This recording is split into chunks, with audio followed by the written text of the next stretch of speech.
difference, one cup at a time. Tea time. So be sure to grab your tea, grab a seat, and tune in to Miss Liz. Tea time, making a difference, one cup at a time. Tea time, yeah. Tea time.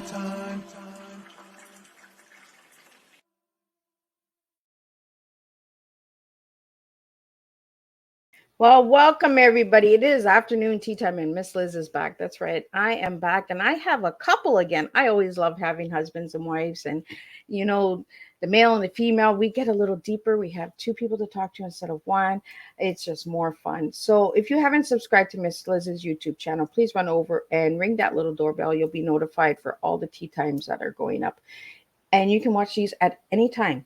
Whenever you're comfortable, you can listen to them in your car, at work, when you're working out in the gym. You can listen to us at any time. You do not have to be here right now to listen to the live. So we're going to get a little disclaimer and we're going to get the bio of Barry and Joyce out here and we're going to have some fun and we're going to spill some tea on teaching everyone awakening. That's the tea we're serving today. We don't serve a beverage in this house. We serve words and we serve storytelling. And we got some amazing stories to share with you today. So again, let's get started and then I'll get Barry and Joyce in here and we'll spill some tea together. Disclaimer for Miss Liz's Tea Time live show. Miss Liz myself is going live using StreamYard. Before leaving a comment, please grant StreamYard permission to see your name at StreamYard.com. Please be advised that the content brought forward for any Tea Time show hosted by myself, Miss Liz, is always brought forward in good faith. However, may bring forth dialogues and opinions that are not representative of my platform. The facts and information are perceived to be accurate at the giving time of airing.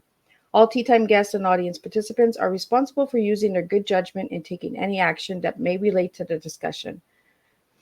The content brought forward may include discussions for some where they may be emotionally at risk. It is significant to note that this show is engaging in discussion forums only to offer and inspire awareness and connection and is not providing therapeutical advice. If you have any questions about the disclaimer or the panelist discussion, you may freely contact me, Miss Liz, through my email at bookingmissliz@gmail.com. Moving forward, should you choose to voluntarily participate in today's show in any aspect, I myself, Miss Liz, welcomes you. And should you decide that the show is not made for you at this time, I respect those wishes and will see you at a later show at a later date and time. And again, all tea times are done on Thursday, 3 p.m. and 7 p.m. Eastern Standard Time. If you see a tea time on a Monday and Tuesday, it's usually a surprise or a returning guest that's coming back for a second, third, fourth, and fifth tea time. So now a little bit on my guests. I'm going to give you a little bit, and then I want you to scoot over to Miss Liz's Facebook page, and you can get all of that good information all there, and we're going to talk about it with Barry and Joyce. So Joyce Vissell, I hope I'm saying it right, RNMS, and Barry Vissell, MD, lecture and have led over 20 workshops per year internationally to audience who become their warm, relaxed, and yet profound wisdom. Joyce and Barry have written a monthly column for over 40 years, Heartfulness, which they email for free to their subscribers. These articles also appear in about 80 publications internationally and countless e-zine websites, including their own and blogs. I'm going to jump down over here.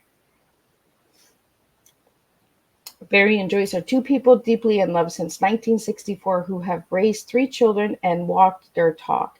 They are the authors of the Shared Heart, Model of Love, Risk to be Healed, Light in the Mirror, also published as The Heart's Wisdom, Meant to Be, and A Mother's Final Gift. To Really Love a Woman, To Really Love a Man, Heartfulness, and their new book, A Couple of Miracles, One Couple More Than a Few Miracles, which we'll be talking about today. A story from Meant to Be was made into a Sunday night NBC movie, It Must Be Love, sharing real-life couple Ted Danson and Mary Steenburgen. The Vissells, since 1983, are founders and directors of the Shared Heart Foundation, a nonprofit organization dedicated to changing the world one heart at a time.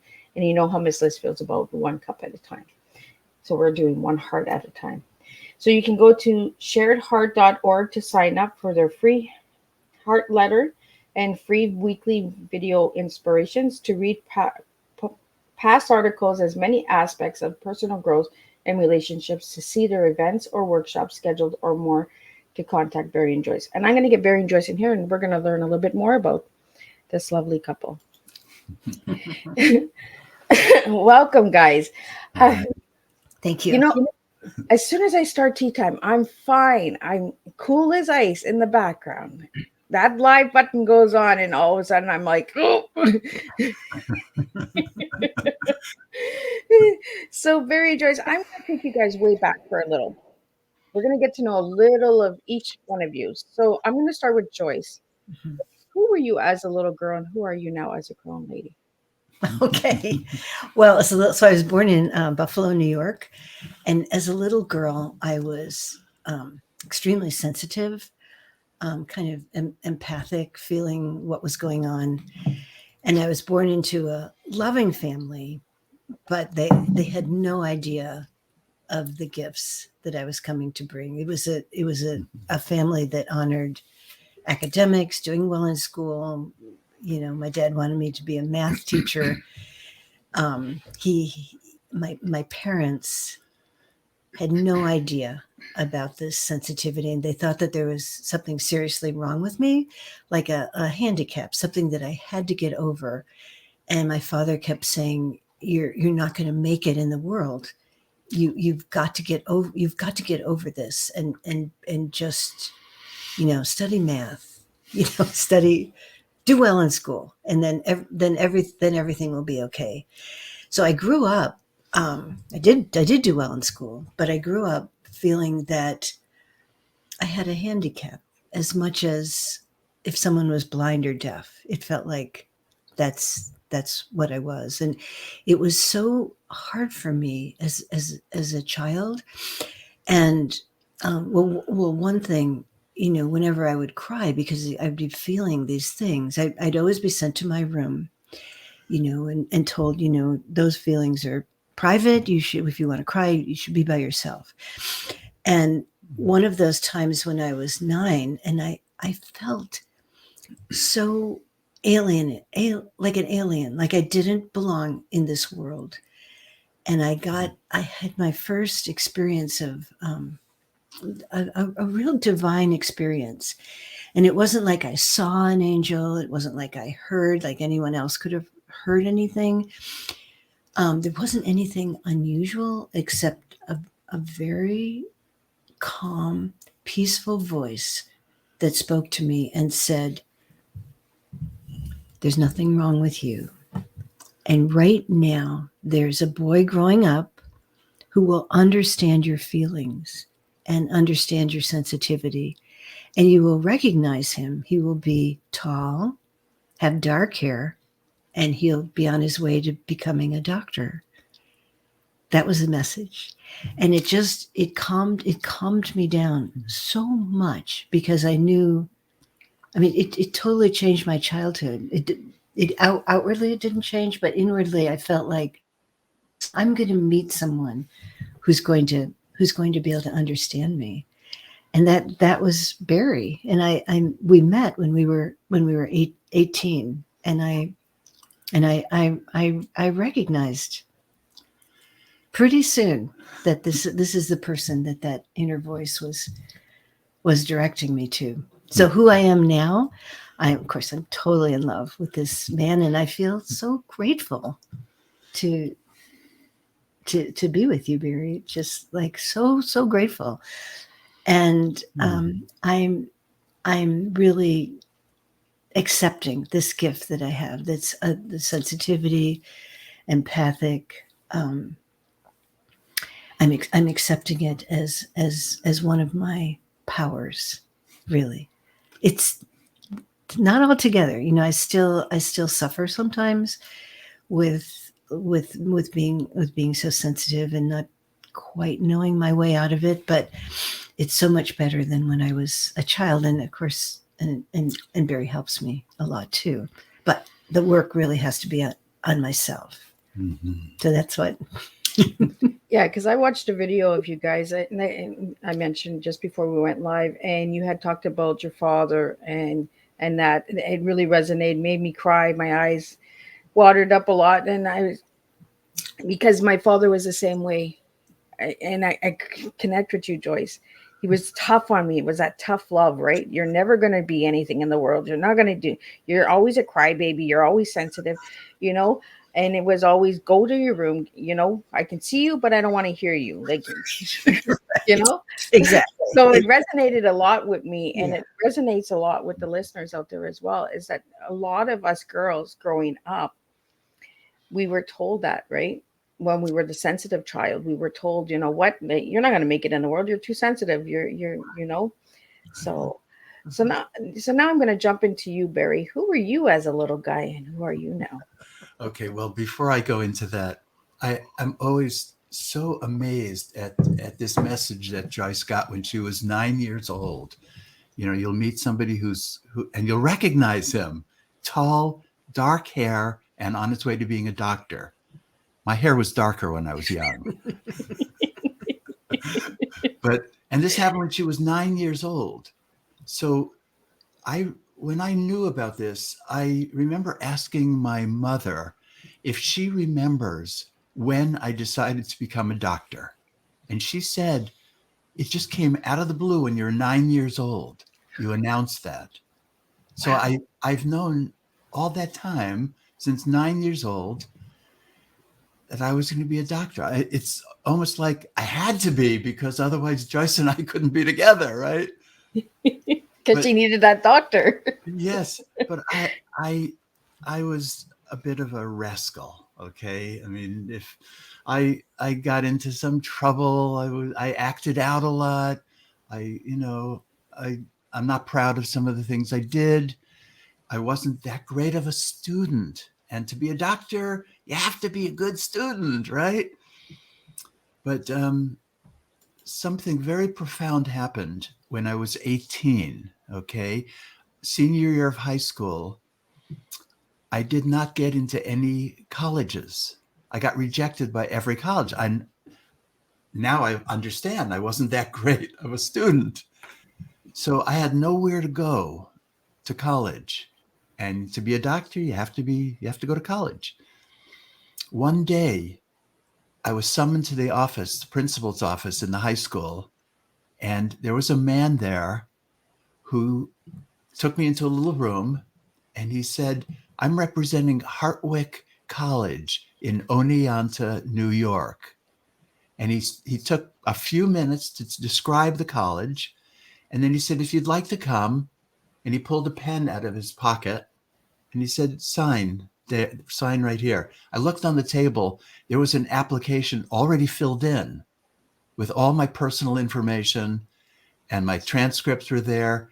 And what did I know, right? At age 18, I thought, okay, colleges go around and find kids who didn't get in and sign them up, right? I didn't know. And so I just signed. Actually, there was a moment there when, before I signed, I was holding his pen, and I said, this is a really big decision. Can I please have some time to think about it? And he said, absolutely, take a minute. I didn't even take a minute. I just signed. I didn't know. And the thing that happened, the miracle, and this is in our new book, A Couple of Miracles. This is really profound, but that man did not exist. Nobody knew who that was. When I got to college at Hartwick, Joyce and I met pretty soon after, and Joyce heard the story and said, have you thanked Hartwick's admissions office for recruiting you? I said, no. And she said, Barry, get your butt up there and thank them for recruiting you. So I got there. Nobody knew who that was. And finally, I was brought into the dean of admissions, and he heard my story and he said, I believe that happened, but we never, ever have recruited anyone. And we don't have anybody who goes around. So nobody knew who that man was. And to this day, I still get goosebumps thinking about it. I think it could have been an angel. Who knows, right? I believe that that's divine universe connecting people that need to be connected, you know, and putting us on a path that we might not even understand. And years later, we'll be like, okay, I know this happened. Like, it makes you question, right? Like, did I dream it? Did I fill out an application on my own? Like, how did, like, you know, and the age of 9, like you talking about being a doctor and Joyce having, you know, this vision. It's a divine universe putting you guys together. And you guys have been together for how long? 59 years. Wow.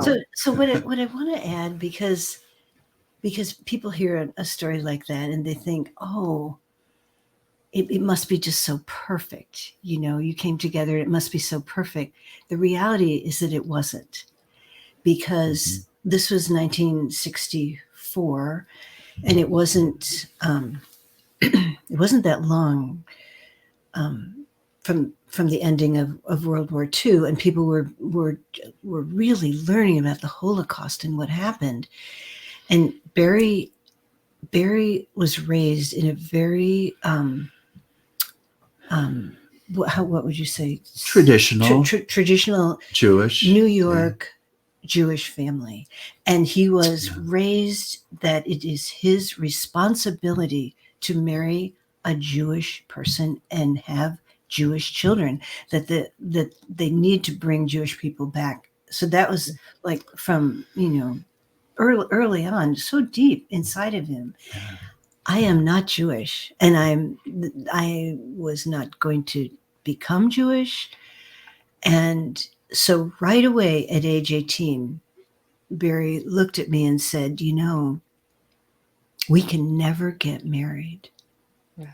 And that very serious adult thing was kind of, and it wasn't the beginning, because the beginning was this blissful time of being together, but this reality. And so then it took years to kind of work our way through that. And what we tell people about relationship is that typically there will be something so hard and you're not going to know how to get through it.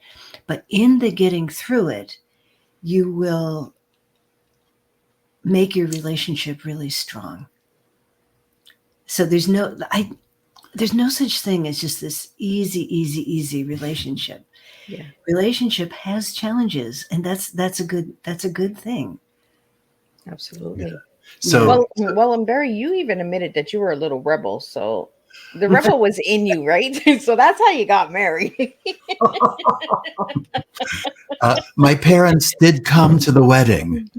Well, My mother sat in the front crying like it was a funeral, but they came.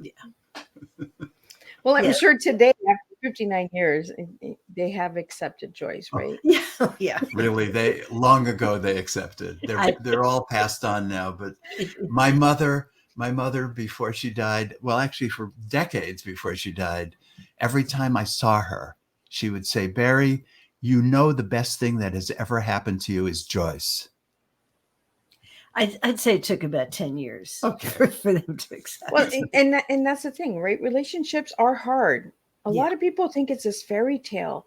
And what I love about your story is you wrote all these amazing love story romances and books and articles, but your journey to fall in love was hard work. It was a challenge, right? You had to overcome these struggles.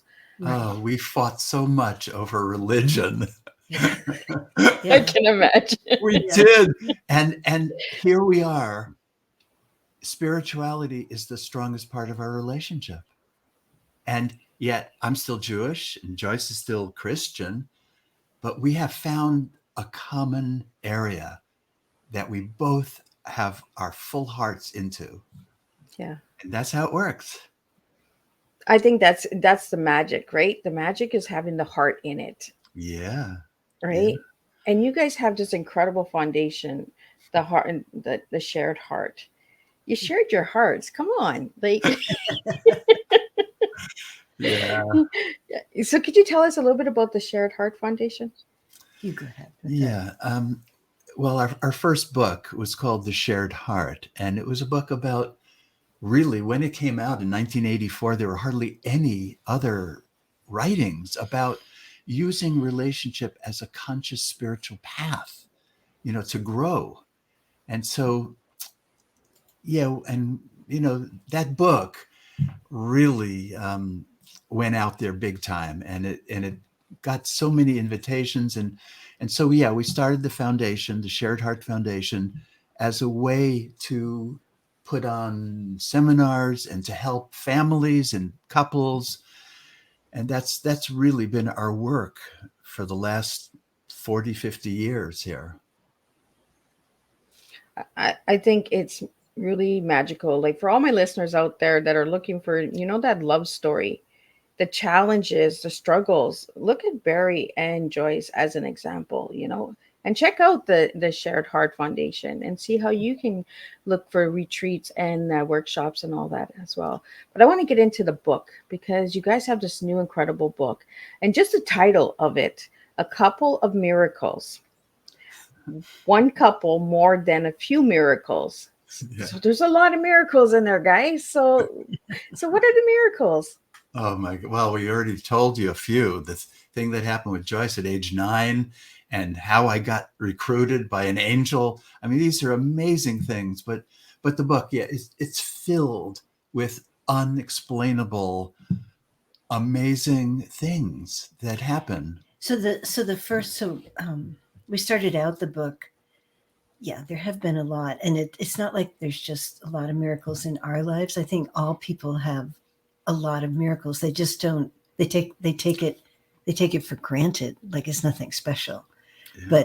But these amazing things happen to everyone. So we live in California, and everyone knows that there's earthquakes in California. Not that often, but sometimes. And in 1989, we happened to be right by the epicenter of one of the biggest earthquakes that ever hit California. What's it called? The Loma Prieta 1989 earthquake.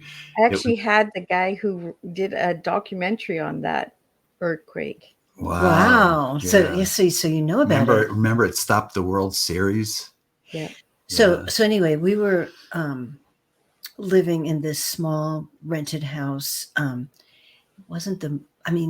It was kind of an older house. It didn't have a really great foundation, but we loved it because it was on a 120-acre ranch, and we just loved everything about it. And we had just had our son was born, our third child. He was just 5 months old, and we had two little girls also. And we were in the bathroom. I had just finished giving our baby a bath, and Barry was trying to pick him up when the earthquake happened. And there's so many instances during those few minutes that we could have been completely killed. First of all, the house went off the foundation and slid down a hill 7 feet. Wow. But the most major is that there was a big propane tank right outside the bathroom, and it started shooting all of the gas. When the house slid, it took the line off of the tank, and the tank was emptying 250 gallons of propane through the bathroom window where we were trapped. And we couldn't get out of the bathroom, and we couldn't close the window because it was jammed. Wow. And so we were within maybe less than 1 minute of dying from the gas. Because the pilot light on the furnace was always on, and that would have been enough to just explode the whole house. But by some miracle, that pilot light went out, and we all, by great effort, were able to get out of that house. Yeah. Our daughters had a lot of cuts, they were bleeding, but they weren't really deeply injured. But we got it. We got out. Yeah. We got out, and the house looked terrible. Yeah.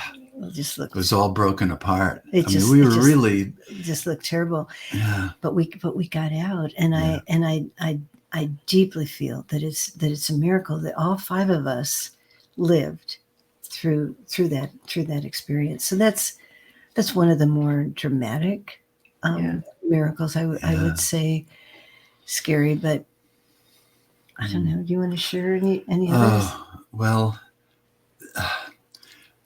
another really profound miracle was we were up I was hiking up in Mount Shasta, and I was walking through an alpine meadow, and by the stream there was a man who was lying down, and I was going to walk by him because first, I'm a doctor, okay, so I looked, made sure he was breathing, right? But I was going to walk past him, and I felt a really deep prompting to go sit right next to him. And my mind, as you know, as everybody knows, when we get these crazy promptings, we argue ourselves out of them. Yeah. So I argued that, I couldn't possibly sit next to him. He's probably taking a nap, or he's meditating, or who knows what he's doing. And if I sat next to him, he'll think I'm crazy. He'll think I'm weird, whatever it is, right? So I kept trying to get myself out of that, but it was strong. It was really strong. And finally I listened, and I sat 1 foot away from his head, in this alpine meadow with nobody else around. He opened his eyes, he sat up, and he looked at me as if he was expecting me. Wow. And he said, "I was lying here planning my suicide. And I prayed one last time, if there is a God, there's a spiritual energy, please send me help." And the next second I sat down next to him. Wow. And we spent a half an hour hugging and crying and talking. And of course he told me now this is the clearest sign he's ever got in his life. He doesn't need to kill himself anymore. But I often think, what if I didn't listen, right? And I believe we all get these promptings all the time, and we talk ourselves out of it. Like, call so-and-so, and we think, nah. I'll call later. Yeah, right, later. But, these are divine intuitions, right? They're promptings. Yeah. So that's another little big miracle, right? Yeah. And you said something really important, Barry, is we need to start listening, right? Because we all get those prompt messages. Yeah. And then we live with the regret because we didn't follow through with those messages, like to make that call or go check on that person or just walk down that street instead of that street. Exactly. Right. But we close that mind. And we are like, we'll get to it later. We'll do it later. We'll do that tomorrow. We won't do that today. Where I think there's a lot of messages out there that are being missed because we're not listening, right? We're not awakened. We're not listening to the divine universe because we're scared of it. Because we're like, well, I'm not going to sit beside that guy. Like, he might be, he might be the one that's coming after me. Like, And Joyce, you mentioned the earthquake, and I had the guy. I'm trying to remember his name for the life of me. He was on Teatime last year, and he did a documentary on the earthquake. And there was a lot of stories that were brought up that there was a lot of miracles during that earthquake as well. Mm-hmm. A lot of things that couldn't be explained, but it also was a big shakeup of waking up that area, that community. Bringing people together, people that were not connecting before, that came together and connected, helped each other out. Right. And I think that we get these Mother Earth storms and events that happen that kind of shakes us up and says, we got to start listening. Right. We got to start connecting. We got to start coming together, not divided, but together. Right. And it's like a relationship, right? Right. You shake it and it's like it's all messed up. And the easiest thing to do is I'm leaving. I'm gone. Right. Instead of sitting down and saying, oh, maybe I need to change a little. Maybe I need to do this a little. maybe I need to settle down a little, like, you know. One of the main things that we do now is we teach couples how to more deeply love and connect. And it's all about being able to get past projection. Okay, because we don't see what's in ourselves, but we sure see it in our partner. Okay. And so we help people take responsibility for what's going on inside. It's so important. And I think we don't talk about that enough, right? Right. In today's world is connection and Yeah. understanding the other person. We're so fast to judge, right? But we don't understand. Yeah. And it's that mirror, right? Look in the mirror and say, okay, why is this bugging me so much? And because it's a reflection of me, right? Exactly. We wrote one of our books is called Light in the Mirror. And Oh, it's being able to, it's a book showing how to use your partner as a mirror so that you can better grow yourself and learn what you need to learn. And ultimately, to see the light in the mirror is to see the highest part of both your partner and yourself. so I want to get into your guys' tea, because we're at tea time, right? And the Yeah. words that you gave me, and I ask this to all the guests, is what is their tea? Because I don't serve my guests. My guests serve me. They bring the story to the table. And you guys gave me teaching everyone awakening. Yeah. Through Yeah. your story, how are you teaching everyone to be awakened? Well, that is our work. And even though so much of our work is around couples, it's really about the individual awakening. Because if you focus on really taking care of yourself and nurturing your own heart, that's the way you most nurture your partner too. And also, so we had the good fortune of having several really good teachers early on in our early 30s, late 20s. And one of those was Leo Biscaglia, who went on to become quite a well-known teacher. And his whole thing was that we need to be real, and we need to accept who we are and not pretend to be anybody else. And that if we want to help someone, we have to be real and not put on a good front, because people won't really trust that. Well, your And energy is going to give you away. yes, exactly. Yeah. That's what I tell people. Everyone's like, Miss Liz, you're such a kook. And I'm like, okay, I'm a coot. I'm a hoot. I like to have fun. I'm so imperfect and so all over roller coaster. But that's what we have to bring to the table, right, Joyce? We Right. have to bring that to the table. Like when you met Barry, you had to bring that sensitive side to the table. So Barry could be that lover for you. And we're gonna get into word lover in a bit. But I mean, you have to bring that to the table in order Yes. to make that connection. Right. Yeah. Exactly. Yeah. Exactly. Yeah. So that, I'd say that's part of what we offer people, is this opportunity to be vulnerable and to be real. There's a place where we live. It's called Esalen. That's pretty well known retreat center, at least in our country. And we do these retreats, and usually there's about 25 couples.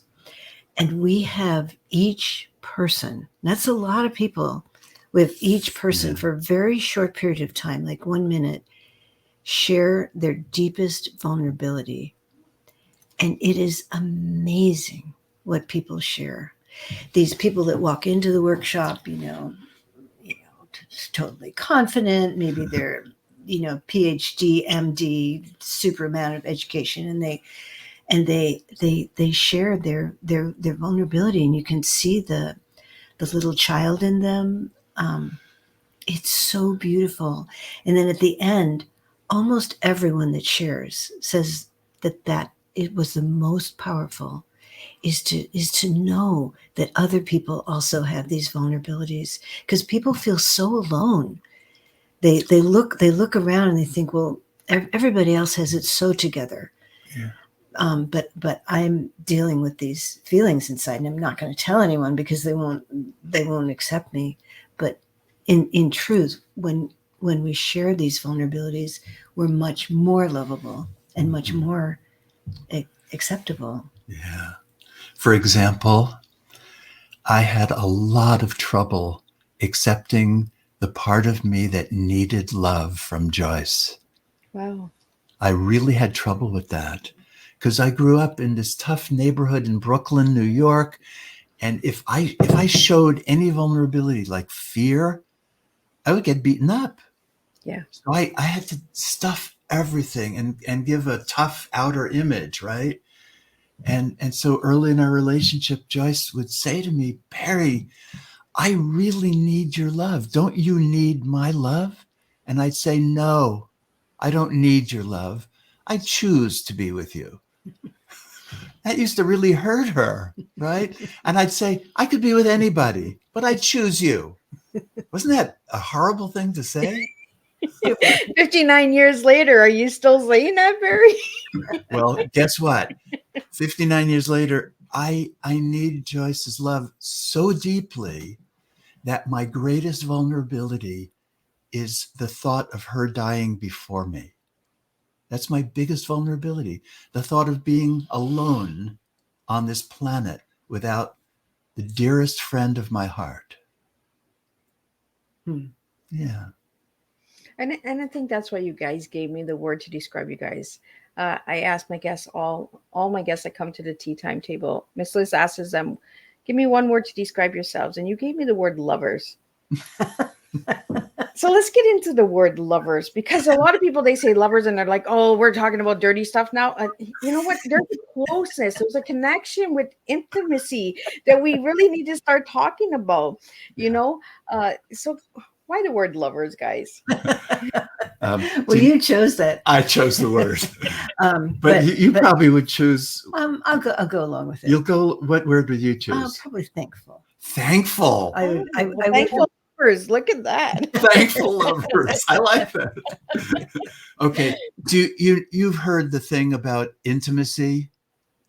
Into me see. Intimacy. So it's letting yourself be seen. And that's being a lover. That's being a lover. It's not about sex. I mean, sex is wonderful and we love that too. but it's about really connecting on all levels. Mentally, emotionally, physically, and spiritually. To really be lovers. That's what intimacy is. Yeah. Yeah. So talk about your word. No, I'll stay with lovers. You'll stay with lovers. She likes the lovers now. But I would have definitely gone with thankful, I think. But I like it. It's thankful lovers, right? And yeah. I like the way that you did that, Barry. Like like the seeing part, right? Intimacy is into me see. I love it. Joyce, tell me why you like lovers now. Well, early on in our relationship, we decided that our love was going to be the top priority in our lives. And Barry was in medical school. I was in graduate school, so we both were extremely busy. So it wasn't about quantity, because we didn't have a lot of time to be together, but it really was about quality, that we made our times together be really, really important. And when we started having children, so the 3 children, there was always that feeling that even though the child, the baby, then the second, then the third, took up more time, huge amount of time, still our relationship and the love that we have for each other was always going to be the top priority in our lives. I think that's what's and with our careers too. As we started, when the first book was published, we started to get really busy with invitations and all kinds of invitations. And we always kept that our relationship was the top priority, and not to take an invitation for something that would take us away from that. The thankful lovers is I feel so grateful to be with such a beautiful man. And I tell you every day, You too. every day. And I also share with Barry that I would choose him over and over and over again. And that's something we try and teach couples, because when we say that, would you choose each other again? A lot of people don't know what to say. Yeah. Right. You know, Like, what? I get to change it? yeah, there's just a silence. But to know that your partner would choose you again, even though you're going through difficult times, I think that's part of being a lover too. Yeah. And I'm so grateful that Joyce, you have taught me so much about love. You've helped me become sensitive because of your sensitivity. Yeah. And I see that. I see that Joyce has brought that sensitive side of you out. Yeah. And it really shows in the way that the body language, the conversation, the connection, you know, and we need that sometimes. You know, like you said, Barry, growing up, you had to be that tough boy, because if you didn't, you got beaten, right? Yeah. So you found a woman that had to bring that soft side out, that wanted to be out, you Yeah. know, to begin with. And you brought that side to Joyce as well, to say, you know what, it's okay to be soft. Yeah. You know, Yeah. you both gave that permission to be who you really were. Yeah. And the paradox is, as much as Joyce has brought out the sensitivity in me, at the same time, that makes me a stronger man. Yeah. And that's really, people don't understand that. They think, you're either sensitive or you're strong. Yeah. But no, the sensitivity makes you powerful. Well, the vulnerability, right, of being Yeah. open is Yeah. strength. I say this all the time. The broken is beautiful. We're Yeah. all broken people, Yeah. Right. because the light had to come into all of us in order Right. for the universe to work with our energies and to get us to where we need to be. We have to be broken. We Yeah. all have to break. We all have to fall. We all have to fail. You know, there's not one of us that hasn't failed, hasn't fallen, hasn't gone through something, Right. hasn't connected with the wrong partner, and then finds the right partner. You know, there's a journey for all of us out there. Yeah. Mhm. And let me share one of the biggest ways that we had to break. Because remember, early in the relationship, I said that I was not aware of my need for love. So I actually pushed to have sex with other people. And this was really uncomfortable for Joyce. And finally, her best friend came to visit us. And Joyce said she saw the energy between us. She saw the sparks. And she said one night, if you guys ever acted on what I'm seeing, that would be way too much. I couldn't bear it. The next day we had sex. You and the woman. With me and the woman. Right. Right. And I came back and I told Joyce. And Joyce had the self-respect enough to leave the marriage. She ended the marriage. She left. She walked out. And that was that. Yeah. And I didn't know she would do that. I thought I was like pushing for growth and pushing for whatever, right? But she left. And it was because she left that the shell around my heart had to break. It destroyed me. Yeah. And I, for the first time in my life, felt a little boy inside who was always there, but I felt how much that little boy needs love and needs Joyce, and how I'd blown it, right? And it was, as you see now, we eventually healed this and got back together and learned big lessons, because that's what life is about. When you get broken down, you have a chance to build up something new. Yeah. And but that was really painful. It took 2 years to really heal that one. Yeah, and we work with a lot of couples where there's a similar situation, and the one partner that feels betrayed, or the partner who had the affair or whatever, feels like their partner should. They've said I've already said I'm sorry. Get over this quickly, but it takes a long time to heal such a big betrayal. And Barry had to be very lovingly patient with me and accepting, because the feelings would come unannounced, and you needed to be firm within yourself about this change that you had made, and how you trusted yourself. Yeah, I mean, just the truth of knowing how much I need love from Joyce. That's the thing that was missing, and that's what really caused the affair. But I think we do that, Joyce and Barry. I think we try to destroy things, right, to see if it's going to break, and it's going to stay broken. And I think we push ourselves to the limits. How much can I get away with? Right. How much is she going to take? How much is he going to take before? Yeah. And I think, Joyce, by you leaving, you actually show Barry, you know what? This is how much I'm going to take. I'm not going to accept it, and I'm leaving.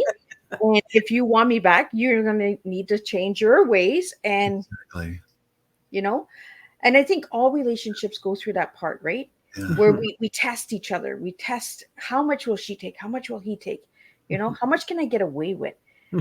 Until somebody says, you know what, these are my boundaries. This is where it stops. Yeah. We either stop here and change and work together, or we go our separate ways and we stay separate. I sometimes think, what would have happened if Joyce tried to forgive me and stayed?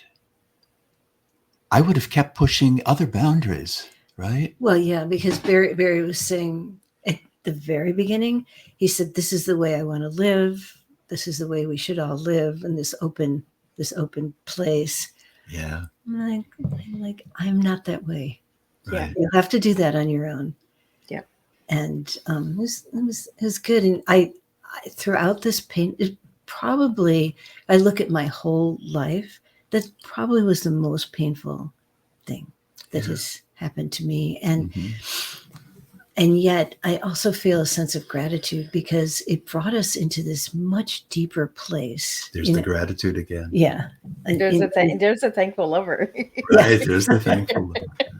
But you see how sex broke and disconnected. Yeah. But then the gratefulness of giving you that space, and Barry giving Joyce that space to connect again, coming back together and seeing what was really meant to be. Society tells us that sex is happiness, right? That's a happy marriage, right? You have a good sex life, you're good, you're happy, you're all that. But it's not true. We're it's false. It's the struggles and challenges that actually bring us together. How much can a couple actually take, and how much can we actually build, right? Yeah. Right. And having that openness and conversation and saying, oh, okay, you know what? I messed up here, and I messed up pretty bad. So I gotta work hard on this one, and having that broken heart brought you guys back together to connect the heart. Yeah. Right. Right. Yeah. And I think it's a miracle. I think it was a miracle that, Barry, you did that. It wasn't right that you did that, but it was a miracle that it brought you together and connected you guys together to be a stronger lovers now. We both learned very, very big lessons. And I don't know if you want to share, what you learned about self-love and self-devotion, rather than too much towards me, That's enough. Yeah. Okay. And you learned. Yeah. Well, I learned about the little boy that needs love. Yeah. Yeah. And also the thing with Barry is that he he was, except with me, he wasn't really real with other people. He always put on a smile. Yeah. No matter what happened, he was smiling. Everything was fine. And through this experience, suddenly your pain, Yeah. your realness came through, and you realized that you could be accepted showing those feelings as well. Yeah. Joyce mentioned this teacher, Leo Biscaglia, who was an amazing, amazing man. He taught love, okay, at USC. He had a love class, back when everybody was embarrassed at the university, but the love class was the most well attended of all the classes. Because we don't talk about it enough, right? No. But Leo, he really loved us both. But he'd get right in my face and he'd say, Barry, have you ever noticed when Joyce is sad? You can see it in her energy and her face. When she's afraid, she shows that. And therefore, when she's happy, you can trust that. Yeah. And then he'd say to me, Barry, on the other hand, when you're sad, you smile. When you're angry, you smile. And so I can't trust you. He was really blunt with me. And it was after this affair and all the pain and breaking down, I finally, I came crawling to Leo's door, and he saw me just blubbering and crying and vulnerable. And he held me and he just told me, Barry, you're finally real. And this will change your whole life. And it did. So that's a little plug about vulnerability. I think it's a miracle, right? That we listen. You listen, Barry. You didn't want to hear it. It was hard truth, but you listened. I listened. And Joyce was told when she was 9 that she was going to meet this doctor, and Joyce knew. She knew you before you even knew yourself. Yes. It's true. And if it wasn't for the angel who came from Hartwick, I wouldn't have even gone to college. Absolutely. It's amazing how a love story opens up so many different paths and so many choices. Barry, I listened to one of your songs. I know you're not going to sing today, but if you check out Barry and Joyce's YouTube channel, you can hear Barry singing. And in the lyrics, you said we all have a choice. Oh, yeah, we can choose. We can always choose to follow the path with heart. And then the next line is, we can choose and we'll never lose because the path leads to who we are. And I think that it's truly magical how divine universe works and how it brings people together and how it brings a story together and how it brings a tea together, together sitting here and having this conversation. And my listeners and viewers are, so we have a question here. So what's the secret to a happy marriage? Oh, you want to share? Appreciating each other. There should be so much more appreciation than criticism. I don't know. I just randomly picked 90% appreciation and gratitude.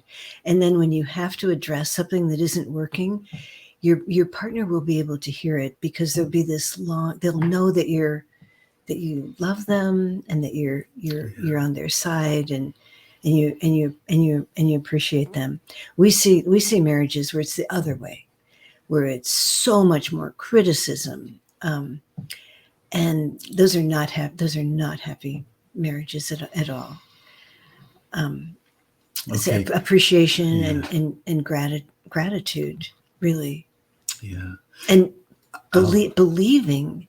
I'll just do one more thing. So when we wrote our first book, The Shared Heart, I didn't know that writing that book would also mean that I would have to speak in public. I was terrified. I was a very quiet, inward, shy person. Barry, not so much, not at all. And and we started getting these invitations. He's like, come on, we can do this. I was so afraid. I can't even describe in words how fearful I was. He said, come on, I believe in you. I believe that you can do this. And, it took years before I finally was really comfortable, but I was able to do it because you always believed in me, Barry. Yeah. Yeah. So and I think the same vice versa. That Yeah. you believed in me. Yeah. Yeah. So I think, yeah. So what did you want to share about the secrets? So appreciation, believing in each other. But I have to say that the biggest secret of a really healthy, loving marriage has to do with spirituality. It has to do with opening and receiving the help from something more than just your personality and your mind and your own personal love. It's like plugging in to a divine outlet, whether you call it God, universe, divine love, doesn't matter. But to be able to call that energy in is the most powerful thing you can do in a marriage. And we do that every single day, every single morning. Mhm. I think it's really deeply important. I'm a lady that likes to pay attention. And Barry, when I asked you what a happy marriage was, you put in healthy and loving instead.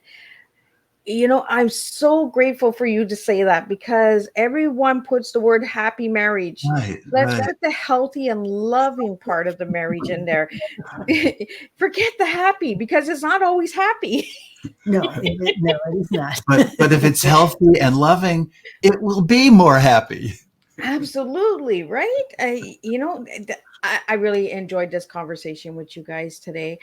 This tea time, it's really truly, you guys have touched my heart, and it's one heart at a time. And I love that you do one at a time, because Yeah. that's what we need to do, right? One tea at a time, one heart at a time, one Right. difference at a time, one miracle at a time. And I want to thank Linda and Charlie Bloom for giving me these incredible guests today, Barry and Joyce, because without you guys spreading the love and spreading the joy that you enjoyed tea time, they are here today sharing their love stories. So if you want to check out their tea time, you can check it out on the YouTube channel. But you can check out Barry and Joyce's tea time at any time, because it's going to be uploaded in a few hours. That's how simple it works, right? That's how the divine universe works. We just put it up there and we get it out there and we share the love. So what final message do you guys have for everybody today? Oh, I have one. Go ahead, Barry. It's back to that walk in the alpine meadow where I listened to my prompting. Okay. And my message to everyone is pay attention. When you get a prompting, when you are sitting, for example, and somebody's name comes into your mind and you don't know why, take that risk and call them or text them or whatever. Just try to listen to these promptings that are always happening. You'll always be getting something, and it'll always be good. Mm. You might save a life. Mm. Oh, that's beautiful. Yeah. And I try and live my life knowing that I'm loved, and it's not. I'm loved by my beautiful husband, but it's more than that. It's a big love that, and the more I can accept that love into my heart, the more peace that I feel. And so part of that, knowing that I'm loved, is being able to give that out to other people in unexpected places, like the grocery line or the gas station. Wherever I am, and there's people are always needing love and a kind word and an appreciation to really keep that going. Well, I really want to thank you guys for sitting and bringing, teaching everyone awakening. We awoke today. Like, we brought the hearts together, and I want to really thank you guys. Thank you to the listeners and the viewers out there. Without all of you guys, I could not do this. I could not share these teas. I could not bring you guys incredible strong teas like Barry and Joyce's love story. Go out and check their book, grab a copy, check out their website as well. And I will see everybody back here tonight at 7 p.m. with a returning guest who was on season 3, season 4, and now he's going to be on season 5 because he has another tea to share and another book to share as well. And I just really want to thank everybody for taking the time and being open and honest with yourselves and just sharing the tea within you. So Barry and Joyce, continue to share that love story. I want to hear a happy 60th anniversary, because I believe you guys can do it. And I'm just a cup of tea away if you guys need anything. So thank you so much for joining me. And we will be right back. Barry and Joyce, don't leave. I'm just going to close up. Okay.